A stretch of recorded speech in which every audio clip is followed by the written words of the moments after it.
Scholarship পাবে তুমি ভালো। কে নাম বলো?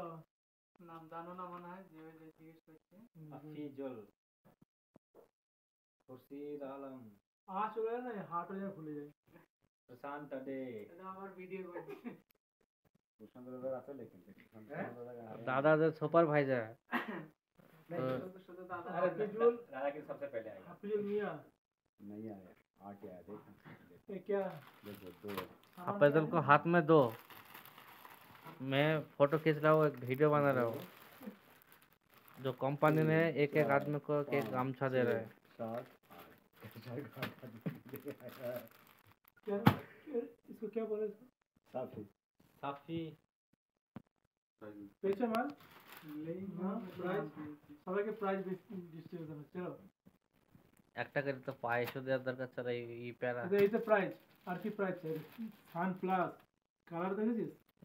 দাম 72 টাকা। 72 টাকা কম। এই কোথায় সই করলে? হ্যাঁ এখানে সই করতে বলো। আজ সই করছি, তুই সই কর।